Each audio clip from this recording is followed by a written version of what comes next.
Oke, assalamualaikum warahmatullahi wabarakatuh. Halo sahabat Kenari Mania semuanya, dimanapun Anda berada. Ketemu lagi dengan Pak Guru tetap di channel Jemarin Kreatif. Oke, pada kesempatan kali ini saya akan berbagi atau kita belajar bersama ya teman-teman ya. Di chapter yang kelima ini kita akan belajar bagaimana memilih kandang breeding yang pas, yang ideal, dan tentunya sesuai dengan budget kita. Oke, baiklah teman-teman. Saya mengkategorikan ada dua cara kita untuk breeding kenari dari segi peletakan kandang. Ya, yang pertama teman-teman biasa menggunakan, ada juga yang menggunakan kandang seperti ini digantungkan. Kandang gantung ya. Burung itu tidak akan pernah mengenali ya kandangnya warna apa, harganya berapa ya, bentuknya seperti apa, tidak ya. Selagi dia mau mengerah, mau menempati ya nyaman itu. Nah, ada sesuatu yang menurut saya tidak nyaman dan tidak pas untuk teman-teman yang saat ini breedingnya dengan sistem digantung ya. Saya operasi teman-teman biar ke depan breedingnya lebih lancar ya. Kalau kita menggunakan kandang gantung seperti ini ya, kita biasa naik turunkan ya, indukan mengeram di situ ya, maka indukan-indukan yang tidak double itu yang akan menyebabkan indukan terganggu ya, atau mengalami stres atau trauma. Jadi ini mungkin ada hentakan sedikit ya, burung pasti apa itu terkejut, apalagi kita mau masukin makan, masukin minum kan, membuat burung itu tidak nyaman karena tidak langsung melihat yang bersangkutan ya. Ini kelemahan yang ada di kandang model gantung teman-teman. Yang kedua, ini model dinamis namanya karena bisa dibawa kemana-mana. Yang kedua, kita dengan menerapkan model statis teman-teman. Model statis adalah kalau teman-teman punya kandang breeding seperti ini, teman-teman bisa tempelkan di dinding ya, atau dibuatkan rak seperti ini, dimasukkan ya, sehingga ketika kita akan memberi asupan makanan ya, ketika dia ditempel seperti ini ya, burung sudah kelihatan, burung sudah juga melihat kita gitu. Jadi kita mau ngasih makan, mau ngasih apa itu tidak akan banyak mengganggu aktivitas dari pengeraman burung kenari tersebut. Jadi ini dua model yang pasti ada untung ruginya ya. Tapi saya sarankan untuk teman-teman breedingnya gunakan yang kandang statis, yang nempel atau yang berada di rak ya. Tuh. Nah, sekarang yang berikutnya teman-teman, kita bedah model kandang ya. Teman-teman pasti ingin tahu kenapa alasannya Pak Guru menggunakan kandang seperti ini semua ya. Dulu 2013 saya juga seperti teman-teman pemula menggunakan kandang seperti ini ya. Tapi setelah saya belajar tentang manajemen, tentang untung dan rugi ya, maka terakhir ini saya menggunakan semua kandang besi ya. Dan ini rata-rata second teman-teman ya, karena kita urai satu persatu ya, satu persatu. Teman-teman, ketika teman-teman menggunakan kandang breeding semacam ini ya, ada beberapa hal yang sangat rawan ya. Yang pertama dari segi keamanan. Ini kandang kayu ya. Ketika lokasi breeding kita tidak aman ya, bisa saja predator masuk ke kandang kita dan mengejar apa yang ada di sini ya. Ini sampelnya teman-teman. Ini betul tidak ada di dalam sini, saya letakkan di luar ya. Ini ya, semua lantas ya. Tidak hanya makanan yang hilang, burungnya juga hilang. Nah, kan iman-iman gitu ya. Iman. Satu, jadi menurut saya kurang aman. Yang kedua, kalau teman-teman dari segi harga ya, teman-teman akan beli kandang semacam ini sekitar 60 atau minim 45.000 ya, kisaran 50.000 lah ya. Teman-teman akan memakainya selama 2 tahun taruhlah ya. Maka berapakah kekuatan kandang ini? Ya, namanya juga kayu. Jadi kalau di sini burung untuk mandi, kita bersihkan, mandi, bersihkan, lama-lama kayu juga akan lapuk. Dan nanti ketika kenari itu berada pada harga yang stabil di bawah ini lagi, ya, bawah ini, rata gitu, teman-teman akan membuang kandang ini sangat susah. Ya, harga 50.000 saat itu pasti dijual 10.000 aja mungkin nggak ada yang mau, karena mau buat apa kandang seperti ini. Kalau yang kandang replika mungkin masih bisa laku kan gitu. Ya, jadi dari segi harga teman-teman akan mengalami devaluasi hampir 90% bahkan 100%. Artinya tidak termanfaatkan. Ya, yang kedua, yang ketiga, ya, ini teman-teman setiap hari pasti akan, ya, mungkin tiap hari akan membersihkan ini, ya, tataan kotoran ini, ya. Maka lambat laun, ya, kita sering membersihkan. Ketika burung itu membawa bibit penyakit, entah virus, entah bakteri jamur, itu akan masuk ke dalam kori-kori kayu. Ya, itu kalau kita tidak jeli, tidak teliti dan dibersihkan dengan disinfektan, ya, maka bibit penyakit itu masih tertinggal. Apalagi kita gunakan untuk indukan yang lain. Bahkan kalau ini ada semut atau serangga yang membawa makanan dari sini dipindahkan ke tempat yang lain, itu akan mempercepat terjadinya proses penularan bibit penyakit.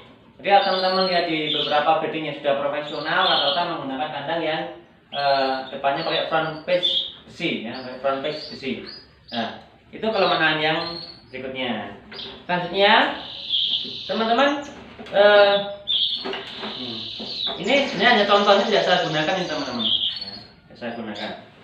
Jadi rata-rata breeder mengolah pakai kandang seperti ini. Ada yang menggunakan kertas koran, ya, nanti ganti, selesai ganti, selesai ganti. Ya, berapa banyak koran yang kita buang untuk sampah gitu, hampir setiap hari. Maka saya mensiasati teman-teman bisa menggunakan karpet talang itu, atau ini pakai seng. Ini sengnya aluminium, jadi lebih aman untuk tataan yang bawah.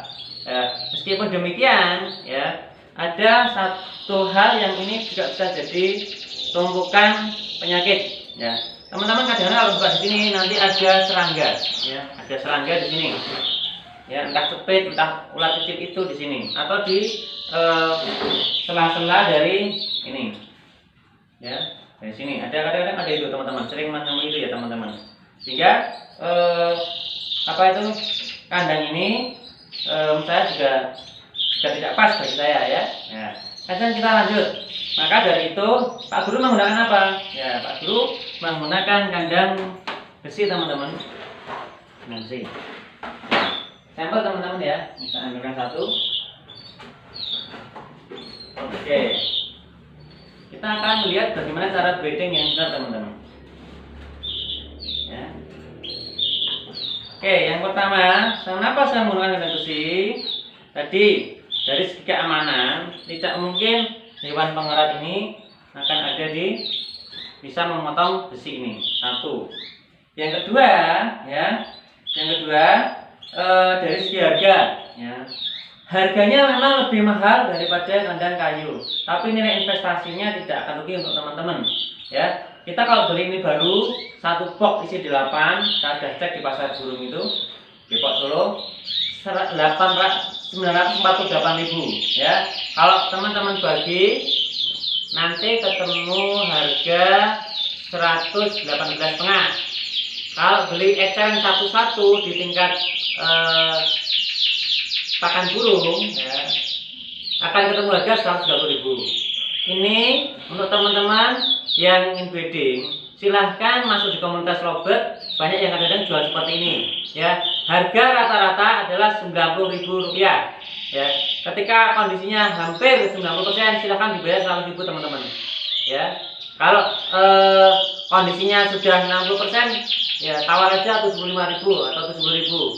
Nanti teman-teman tinggal belikan lagi cat semprot atau pilok. Ya, nanti sudah terupgrade jadi baru. Itu dari segi harga. Maka ketika nanti 2 tahun harga kenari tidak seperti sekarang ini, syukur teman-teman sudah upgrade materi di seri F, ya. Harganya mungkin bisa lebih turun teman-teman, ya, bisa lebih turun. Bentar teman-teman, ini radionya saya kecilkan dulu teman-teman. Di sini ada nama jantan teman-teman, jadi ini radionya saya kecilkan dulu biar nggak ganggu suara kita. Ya, ini saya kecilkan dulu sementara. Oke deh. Ya. Jadi kalau mengalami devaluasi 2 tahun yang akan datang, ya, karena ini tidak memakan cat atau seperti lovebird, maka dipastikan hanya sedikit yang akan berkarat. Ya, teman-teman besok masih bisa jual untuk harga 70.000 mungkin atau 75.000. Artinya devaluasinya paling hanya sekitar 10-20% dari harga, ya. Dan kalaupun tidak teman-teman jual, ya, teman-teman juga bisa beralih ke burung biji yang lain, mungkin lovebird, finch dan lain sebagainya. Itu yang kedua. Yang ketiga, ya, saya biasa untuk memandikan burung ini teman-teman cukup mudah, ya. Kenapa? Karena saya bisa memasukkan air minum, ya, di sini. Jadi burung yang ada di sini teman-teman saya mandikan cukup dengan seperti ini teman-teman. Masukkan saja seperti ini. Nah, masukkan, nanti burungnya sudah mandi, ya. Kita membersihkannya cukup mudah. Dan di sini tidak ada ruang untuk penularan penyakit karena tidak ada pori-pori yang membuat bibit penyakit tersimpan di situ, ya. Walaupun juga bisa asalkan kita telaten untuk membersihkannya tidak ada masalah. Yang berikutnya, ya, dari segi keamanan teman-teman, ya, ini kita cukup membersihkannya lebih mudah, ya. Ini lebih mudah teman-teman, ya. Saya biasanya kotoran bijiannya masih saya recycle, ya, maksudnya ini masih bisa saya nanti saya olah, ya, saya olah teman-teman. Ini kita bersihkan cukup gini aja teman. Nah, masuknya gini aja. Ini tidak akan rusak sebagaimana kalau teman-teman menggunakan kandang kayu. Nah, teman-teman, kita buang kotorannya. Kalaupun ini teman-teman tidak setiap hari, ya, minimal sudah cukup bersih teman-teman, cukup bersih. Nanti seminggu sekali teman-teman bisa posek itu pakai sikat besi itu, ya, sikat yang besi itu, dan itu akan lebih bersih. Jadi teman-teman bisa menggunakan disinfektan atau sabun atau apapun yang untuk membersihkan, ya, pakai yang seperti ini, posek itu aja, kinclong lagi teman-teman. Ya, ini dari segi bagaimana kita aman dari penyakit dan lebih bersih, ya. Jadi keunggulannya lebih banyak teman-teman. Jadi barangkali teman-teman beli kandang kayu itu dapat 1, dapat 2, ini dapat 1, tapi tidak apa-apa. Nilai investasinya kan tidak rugi dalam jangka panjang. Nah, sekarang untuk beternak ini bagaimana Pak Guru biar kita lebih sukses? Nah, apa yang ada di sini teman-teman coba saya explore teman-teman, ya. Ini coba saya explore. Nah, bentar. Biar teman-teman bisa lihat. Oke. Yang pertama, saya punya labeling di sini teman-teman. Jadi ini nama burung saya, kandang 6, namanya Jian Audi. Hampir semua saya gunakan nama artis dangdut Indonesia. Kemudian warnanya sunkist, ya. Jadi untuk identitas, ya. Ini kurang satu sih, harusnya di sini serinya AF gitu. Dan yang kedua, ini ada gantungan, ya, hanger. Hanger ini ada fungsinya teman-teman. Jadi di breeding saya, ya, di breeding saya ada ini teman-teman. Ini biasanya saya tempel di sini. Jadi ini ada jantannya apa, betinanya apa, telur kapan, lahirnya kapan, warnanya apa, ya. Bisa saya gantungan di sini sehingga kita tidak lupa dari anakan yang kita breeding. Lanjut teman-teman, di bagian sini saya menggunakan air minum pakai dispenser seperti ini, ya, atau pakai yang ini, yang impor, ya, lebih lentur, ya. Kenapa seperti ini? Nah, dengan seperti ini minumnya lebih aman teman-teman. Tapi kalau teman-teman pakai cepuk, ya, kayak cepuk taruhlah seperti ini, ya, diisi air, burung mandi, kotorannya masuk, ya, kotoran teleknya masuk, kotoran di tubuhnya masuk, semua masuk kemudian dari satu diminum. Nah, teman-teman bisa pikirkan berarti sisi kesehatannya kurang bagus kan gitu, kurang bagus. Ya, maka saya menggunakan ini ya. Untuk mandi ya saat tadi seperti tadi, tinggal saya masukkan itu air mandi teman-teman ya. Jadi ini dari sisi air minum. Kemudian lanjut lagi, di situ ada yang saya berikan ini teman-teman. Jadi di sini sudah ada cepuk satu lagi. Ya, cepuk satu ini saya gunakan biasanya untuk meletakkan CD atau makanan asupan lainnya. Ya, letakkan di sini. Kemudian yang sebelahnya lagi ada ini teman-teman, ada yang kecil teman-teman. Ini ada grid atau asinan ya. Nanti pembuatnya bisa saya ajarin teman-teman. Karena burung itu di alam liar itu juga butuh asinan. Kalau teman-teman potong ayam, ampelanya dibelah, pasti ada butiran kerikil atau pasir. Sama kita berikan yang apa yang dibutuhkan di alam ya. Di sini saya juga letakkan lebih lebar teman-teman, agar burungnya lebih maksimal untuk asupan makanannya. Nanti kalau cepuknya terlalu kecil, kita pelupa ya, kadang-kadang akan menyebabkan burung tersebut kehilangan nutrisi atau kekurangan makan, artinya malnutrisi. Masih di sini teman-teman, itu di bagian kanan saya masih punya hanger lagi. Fungsinya hanger itu adalah untuk meletakkan telur teman-teman. Jadi di sini saya bisa letakkan telur yang di sini. Ya, di sini sayur atau jagung bisa saya masukkan di sini. Kebetulan ini pas. Habis teman-teman. Ini tak buat sampel aja dulu. Ya, sampel teman-teman. Ya, teman-teman tahu gimana bedanya di Pak Guru ya. Jadi ini saya gantung teman-teman, nggak terlalu bawah biar nggak kotor. Itu kita tanggalkan seperti ini teman-teman. Ya, tanggalkan yang bagus. Ya, sehingga burungnya nyaman. Dan terakhir ya, ini saya menggunakan untuk tempat sarang ya, saya cepuknya menggunakan yang plastik teman-teman ya. Jadi karena ada alasan kenapa saya menggunakan yang plastik, karena setelah ini habis pakai saya buang sarangnya, cepuknya ini masih mudah saya cuci sehingga tidak menimbulkan bibit penyakit. Tapi teman-teman menggunakan batok, mohon maaf ya, batok itu agak panjang. Kalau sarangnya kurang banyak ya, nanti kadang-kadang anakannya ketindih atau kepenet, menyebabkan kematian. Kalau ini lebih lebar, dan ini sudah standar untuk kita breeding kelas AF ya, kelas AF. Kalau yang kelas F atau Yorkshire, teman-teman mungkin bisa menggunakan yang lebih lebar seperti ini ya. Tapi ini hampir sama, biasanya sedikit lah, hampir sama ya. Tapi kalau batok rata-rata kecil.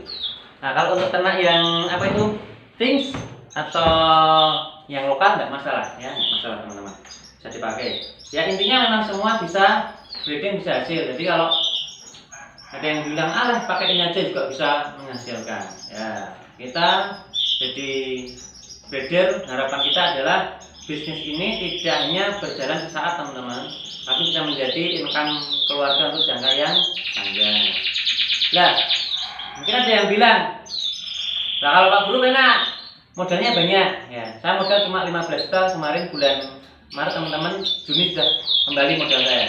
Jadi materi saya ini tambah banyak adalah hasil dari bagaimana saya mengelola bisnis saya, sehingga sebagian dari pendapatan saya, income saya menjadi aset. Bisa saya ajari bagaimana menjadikan itu aset ya teman-teman. Nah, solusinya gini teman-teman. Radionya masih belum kecil teman-teman. Solusinya adalah silakan teman-teman breeding dulu dengan kandang seadanya, yang baru pemula-pemula itu ya.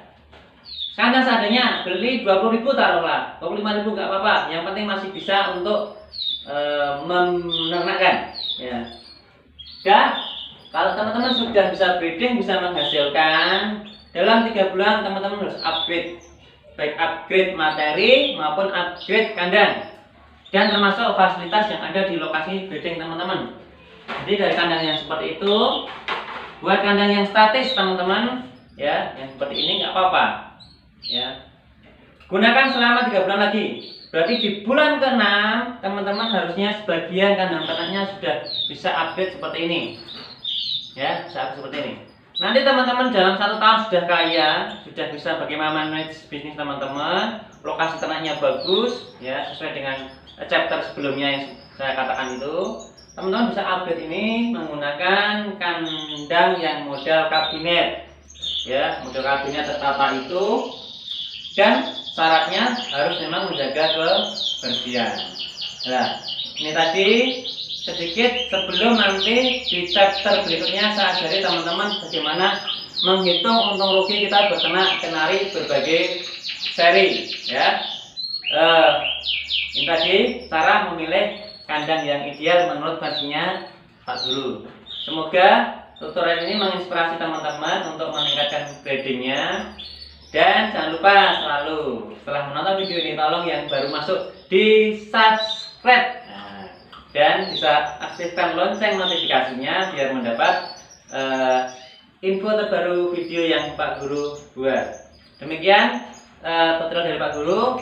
Terima kasih untuk atensinya. Salam sukses untuk teman-teman yang hari ini baru memulai untuk breeding. Semoga lancar selalu. Dan yang sudah lama breeding, salam sukses. Dan jangan lupa berbagi ilmu dengan yang lain. Ya, Pak Guru akhiri. Assalamualaikum warahmatullahi wabarakatuh. See you.